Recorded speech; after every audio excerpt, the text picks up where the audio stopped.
it's unreasonable expectations. It's not being prepared for the business disruption that's going to happen. Not understanding that the likelihood that you're going to realize all of your business goals, by implementing this ERP project or software product or solution, that you're not going to realize them all. And there is no silver bullet. Not benchmarking against your peers, not understanding, how long the implementation or integration process is going to take, and not only understanding how long it's going to take, but how much it's going to cost. Hello, everyone, and welcome to the Butterfly Effect Series 1, where we discuss how the best and the brightest set up for success. So today we have Marcus Harris, who is a lawyer, and we'll hear more from him. So the context is, let's look at it like transformation is a once in a lifetime opportunity, where it gives most of us the opportunity to make a meaningful change. One of the areas where we can make a meaningful change is in the area of contracts, and it's about setting the contracts up right. So it sets the client up and the relationship up for success. And we will explore that more with Marcus. So Marcus, welcome to the show, and thank you for being with us. Yeah, no, absolutely. I appreciate the invitation, and I always love to talk about the digital transformation process and the steps that go into it, and how to set yourself up for success, like you said. So I'm excited to talk to you today. Thank you. And Marcus, you and I talk about this often, quite a lot. So, like any marriage, for any marriage, it's a relationship, and the relationship is always underpinned by a plan and a contract. So there is power in understanding, planning, and executing. So from your point of view, you've seen a lot of clients go through the contracting process and many things more. So tell us about yourself and how you got into this world of wonderful ERP transformations. Yeah, I've been doing this for about almost 25 years, I think, and to do the math correctly, but certainly over 20 years. I started out drafting and negotiating these types of agreements pretty early on in my career in private practice, and then I moved into working for a couple of different software companies. One was SAP, which is a large German software vendor, which I'm sure your listeners are familiar with. And then I also worked for a company called Infor, and really it was a legacy company called SSA Global that was merged into and expanded into Infor. I really learned a lot by being in-house. I was able to really understand how software companies work, understand what the tricks of the trade were to so to speak, the way the sales operations conducted themselves and the legal departments, and what's a reasonable ask from a company like those, and what's more of an unreasonable ask. And I think it certainly changed over time. When I was in-house, we certainly had some cloud aspects to our contracting, but make no mistake about it. I mean, it was primarily on-premise based back then, with just kind of the beginning of a cloud methodology. And so, but the underpinnings are almost always the same: the strategies, the negotiation process, and the nuance. Hasn't particularly changed much. I mean, I think the delivery models change, and you've got to account for that. But the process that you have to engage in is pretty similar. That's really good, right? So underpinning everything is understanding the perspectives, the relationships, and everything else going on, and then working with what we have. And many a times, I believe clients engage you at multiple stages. So you would have had many engagements with the clients of different perspectives. So from your perspectives, what is the advantage? Let's say when some clients engage you upfront, what's the advantages of setting things up right? Well, yeah, I mean, there's an old saying in my business, and it's called, what we say is early legal advice is not expensive. Okay. And what that essentially means is, look, if you engage in a process, a systematic process rather, you're prepared and you know what you're about to get into, and you've thought about the contingencies, you've planned it all out, you're going to be much better prepared to set yourself up for success than if you don't do that. And one of the things that's frustrating as an attorney is you'll go into a multi-million-dollar deal with two sophisticated companies. One is a large ERP vendor, for example, or an integrator, and then your client, a multi-million, billion-dollar company, and they've saved the contract negotiation for last, right? They've done all the due diligence up front, and they've gone through a software selection process. They understand what the gap analyses are. They understand the fit. They've gone through demos, done scripts, and then they give you 2 weeks to negotiate a substantive multi-million-dollar ERP contract, and that's just not going to do anybody any favors. I mean, you've got to rush through it. You're going to be pressured by the vendor, and really, like I said, having a systematic approach that's well thought out, where you understand what contracts are at issue, you understand what kind of risk you need to mitigate, understand what your threshold for risk is. You have a plan for negotiating the contracts. You know that I'm going to ask for these 20 things, and if I don't get all 20, that's okay, because some of these are throwaways, but these are the 5 things I really need. And if I don't get them, then I'm going to walk away. I've left enough time in the process on the front end that I've got options if this doesn't go the way it needs to go for me. I mean, that's really the way that it needs to be set up, and that's where we see companies that are negotiating these deals. Those are the types of companies that have the greatest success. And when I talk about success, I mean, it's not so much just you had a successful negotiation. That's subjective to some extent, right?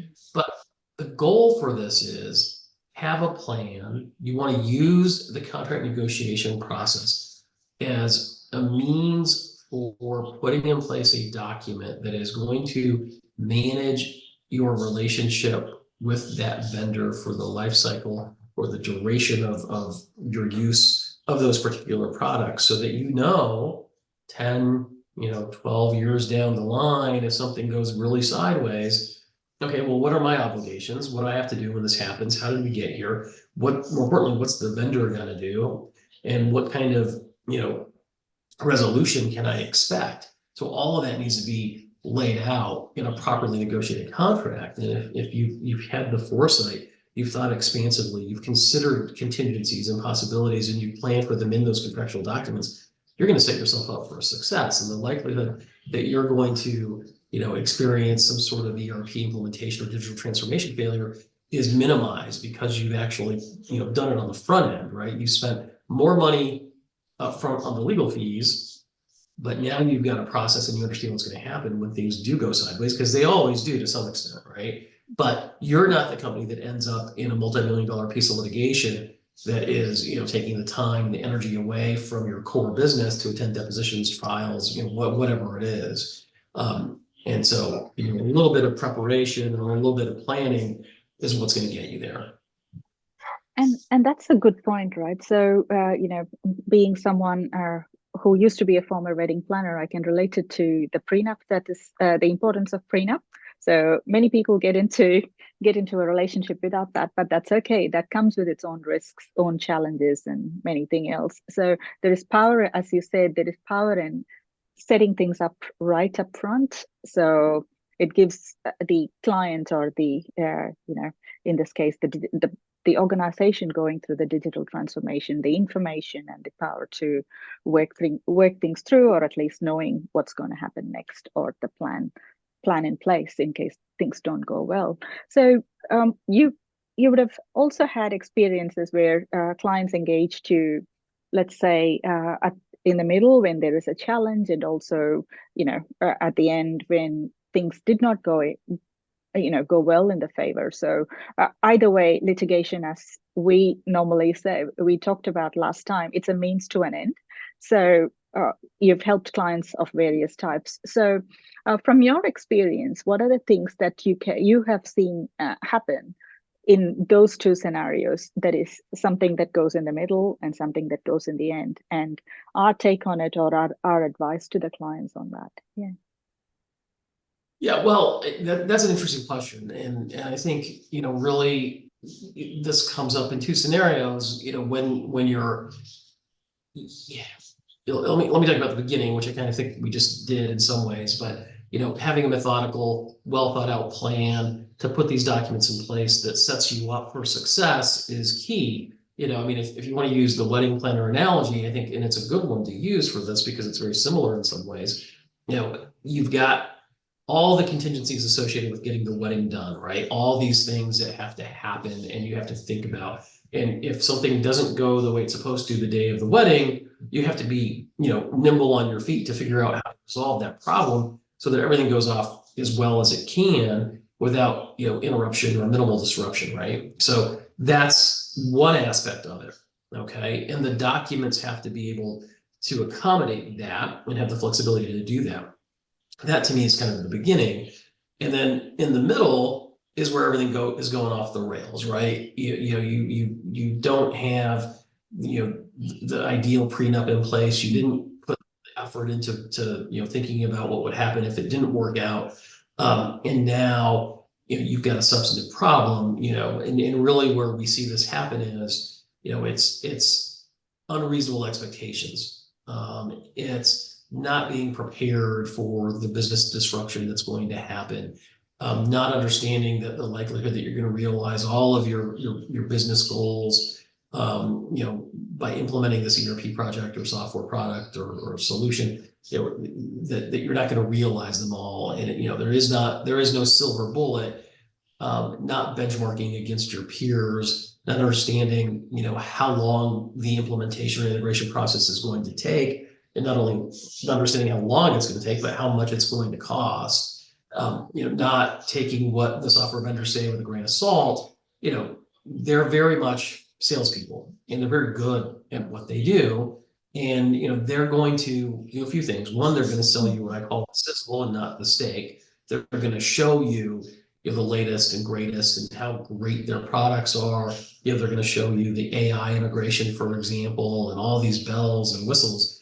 When in reality, you may not necessarily need all that. You need to know that this thing can process transactions within a certain time frame. You need to know that it can track your products. You need to know that it can do the nuts and bolts things that it's supposed to do, right?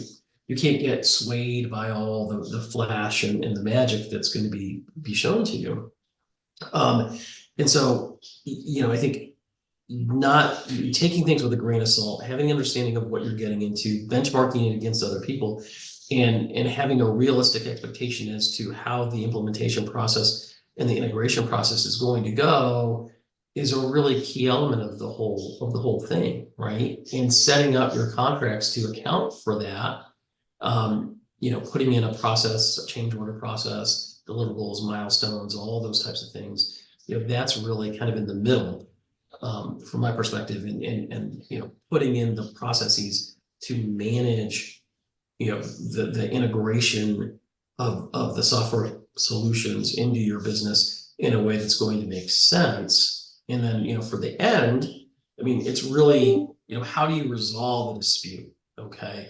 And you bring lawyers in and things get escalated pretty quickly. But really, from my perspective, I mean, a lawsuit really is, sometimes it's the best situation to the extent that you can't resolve something in a business way, right? If you don't have a business resolution to it, there's got to be some escalation. And there's a lot of reasons for filing a lawsuit, and getting into a trial is not necessarily one of them all the time, right? I mean, that's kind of where you're going. Make no mistake about it. But most lawsuits settle, and this is a means in some ways to force some sort of a business resolution that you couldn't get to on your own. And you've got real money at stake. You've got real risk at stake. And that's when people will be driven to the negotiation table through mediation, through arbitration, through whatever it is, and to come to some sort of a resolution that they couldn't come to without the threat of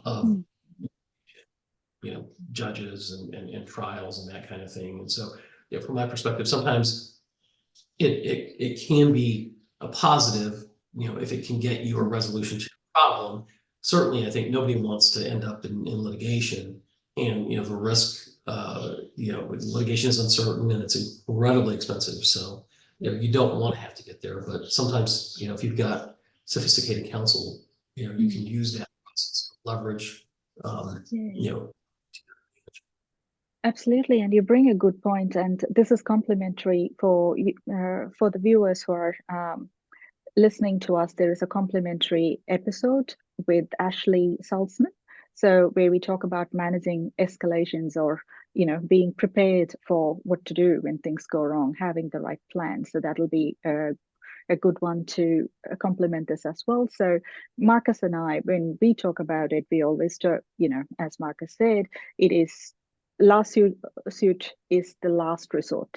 So, and it is expensive for all parties involved, and we do everything we can to save the relationship, view it with a mature perspective, and look at it with a long term. So yes, we may have a lot of things that did not go in our favor, but sometimes lawsuit may not give the resolution that is needed. But if it is a means, but if it is a means to an end, by all means, try that, and be open with the choices, and also be aware of how much it's going to cost everyone who is involved. So this is again a very interesting thing, Marcus, and we talk about the power in investing or working through the right things. So working through the right vendor relationships or the right relationships in place, and as you said, being aware of what you're buying into. So are you buying into the core capabilities of the software, or the bells and whistles around it, or what is that you're actually signing up for? So there is power in understanding, and also power in saving relationships. So with that in context, so what is your take on what can everyone do to set things up right and make sure things are done in the right way? Yeah. Well, look, I mean, I think you really have to understand what you're getting into, right? And when I say that, I mean, you've got to understand how difficult the process is going to be, how long it's going to take, how expensive it's going to be, which I just referenced a little bit ago. But more than that, you have to understand why you're implementing the technology that you're implementing, right? There's got to be a business case for it. You simply can't be a chaser of technology for technology's sake, because if that's the case, then the likelihood that you're going to have a less than ideal implementation process is pretty high. I think you look at some of the marquee failures. One that comes to mind is the little SAP failure. Little is a grocery store in Europe. I think it's a German-based company similar to Aldi that we have here in the United States, and they had done a huge SAP project that spanned years. I think it was code names like Elvis or something for some reason. And the issue associated with that is that the way that Little calculated their revenue, if I'm saying that correctly, or they managed their inventory, they did it on the purchase price of the product that was actually sold. Okay, so everything was keyed to the purchase price of the products that the customers were buying. But the SAP software did its calculation based on the retail prices. So it was the retail, the actual retail price, but not the price that the customer actually bought it for. So there was this fundamental disconnect in the way that the software worked versus the way that the business process was. So this is what we call a functionality gap, right? And to spend millions, if not billions of dollars, or euros in this case, I suppose, and to realize that there was a fundamental incompatibility between the way that you operate your business and the way that the software works at the end of the day that prevents you from moving forward. That is just shocking, right? I mean, how do you get into that situation? And I think we've done case studies on Little before, and I've spoken about this particular failure. And there's a lot of things going on, right? And I think in any failure, there's enough blame to go around. I mean, here there was turnover at the executive level. They weren't invested in it as much anymore. They didn't have a lot of interest going forward in SAP for a variety of reasons. So there were a bunch of things that were happening. But at its core, to not understand substantive gaps in functionality, there's really not an excuse for that. And this is something that we see on a pretty consistent basis. We had another failure here in the United States that I litigated where we represented an atmospheric gas company. And atmospheric gas, the client was producing oxygen, helium, different types of gases that had industrial applications, carbon dioxide, and a variety of gases. Gases that restaurants would use to carbonate soda and that kind of thing, and rayon gas, I think. And here, they had these canisters of the gas that needed to be tracked, but what was also being sold were, they were a manufacturer and a distributor because they were manufacturing the gases. And the software at issue in this case couldn't really get its arms around the concept that, we're going to rent this one thing, but the canister, we're also going to track and calculate the sale of the product that's within the canister. And so two fundamental things are going on at the same time, and the software did not have the ability to really account for that. And nobody knew it. The vendor didn't know it, and the customer didn't know it. And again, multi-million-dollar implementation, multi-million-dollar failure. And how do you not know this? I mean, you're just making assumptions. The other example I've got is a couple of years ago, we had a very large failure that involved a very well-known software vendor. And this company the client had been on a legacy system for like 15 to 17 years. It's an on-premise solution. They go to the cloud thinking the cloud is going to be the best thing ever for them, less maintenance, less cost, easier to implement and integrate. And some of that was true, but here, the client needed to have the processes within the software solution. It needed to be transacted within, 3 to 4 seconds, which is what the legacy system. But because this was a cloud solution, it could only do it 7 to 9 seconds. And the reality is that this particular vendor their software solution across their farm, as they called it, couldn't process transactions within their system faster than 7 seconds. 7 seconds was the best, and they would not commit to being faster than 7 seconds. And when you're doing millions of transactions a day, all of this stuff adds up. And so, again, there was, a big just misunderstanding, if you want to call it that. I mean, it's a huge miss, and you want, whose fault is that, right? Who's to blame for this, just fundamental incompatibility between the way the business works and the way the software works that can't be overcome.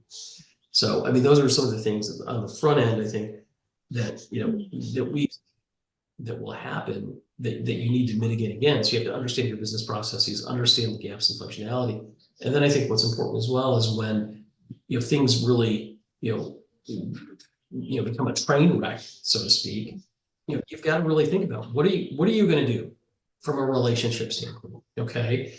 Are you going to double down and throw as many resources, as many bodies, and as much money as possible to get this thing to work, or are you going to walk away? And walking away, does that also encompass litigation? Mm-hmm. My perspective as an attorney, I would say, you do whatever you can to get this thing right-sided as quickly as you can, and spend the money that you can to do that. If that relationship is still repairable, and if you still have confidence that that software vendor can make this thing work, or that integrator. If you can't, then I think, let's spend that money in litigation. But either way, you're going to be spending money. Yeah, and this is a very good perspective, right? So when things normally go wrong, we have seen it. It doesn't go wrong at the end, because at the end is when everyone is involved and there is a lot of blame thrown around. But there are warning signs from the start on, things are not going right. So it's, for example, the latency in the cloud provider thing, and there is also the functionality gaps and everything. So there is always warning signs. So one of the things that we talked about in another episode is listen to the team, listen to the warning sign, and do your risk analysis or your issue analysis right. So there is no point in having a false positive, or having a greenwashed success, because all these things, bad news doesn't get better with time. So sooner we find it, we fix it, the relationship is still retrievable. You do what you need to do.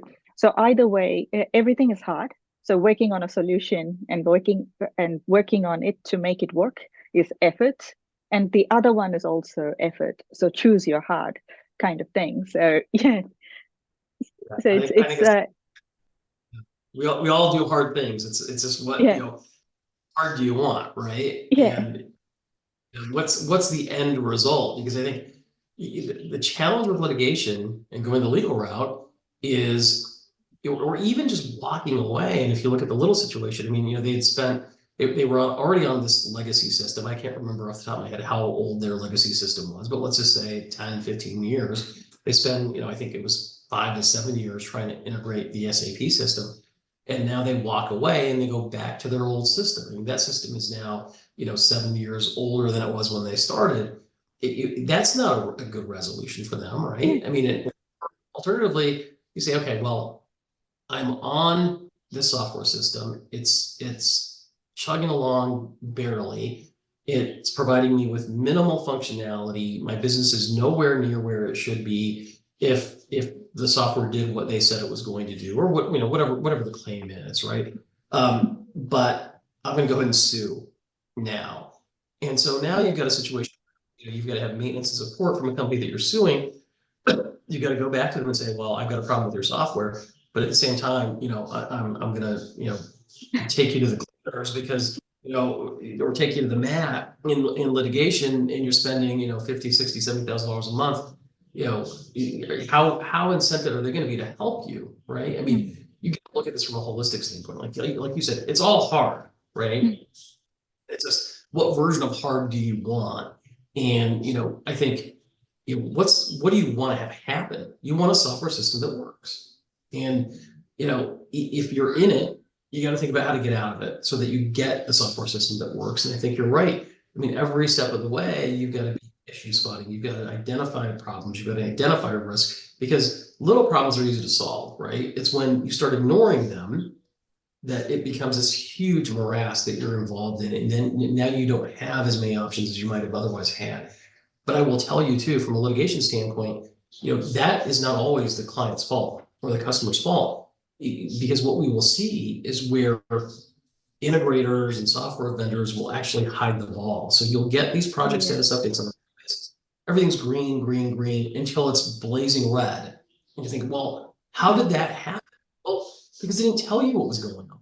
They weren't upfront and honest with you, because if they wanted more money from you, they wanted more time, they wanted more patience. And finally it gets to the point where it's not solvable anymore. And they realize, well, we have a failure on our hands and we've got to kind of, own up to it. and that is very true, right? So in one of the episodes, we talk about setting the teams up right and setting the structures right. So, and also having the ownership. So it ties very well into that. So it's like, have the right ownership at the right places and have the right accountability. So as an organization, the risk is yours, irrespective of who the SI is, who the software vendor is, or who is working on it. So own it and work through it. So bringing back to what we can do to set things up right. So it all starts with a small change, or small conscious change, a conscious change to understand the importance of contracts and ensuring the right people working on it, and making sure we are giving it the due diligence and also the respect to make sure things are done right. So it saves us a lot of time and money, and also a lot of heartache at the end. So end of the day, we all matter, relationships matter. Together, we need to work together to make this world a better place. So contracting is one part which plays a huge role. So Marcus, thank you for being on this, doing this episode with me, and it means so much. So from your words of wisdom, so if there is one thing that you want to leave our audience with, what would that be?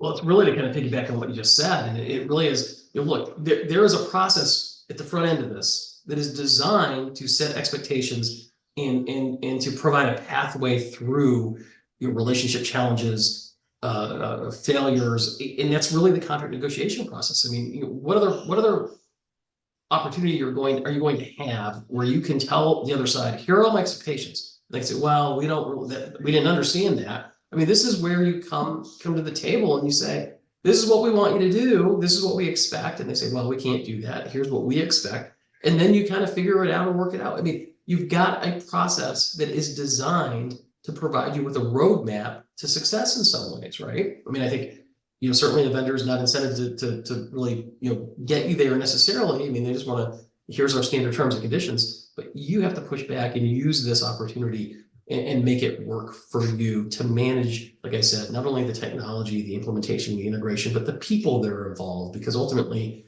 these don't fail because of technology, they fail because of people. And if you can put a document that manages deadlines, milestones, relationships, you're going to set yourself up for success. And wonderful. And thank you very much, Marcus. And we'll see you in another episode. And thank you. Looking forward to more. See you, everyone.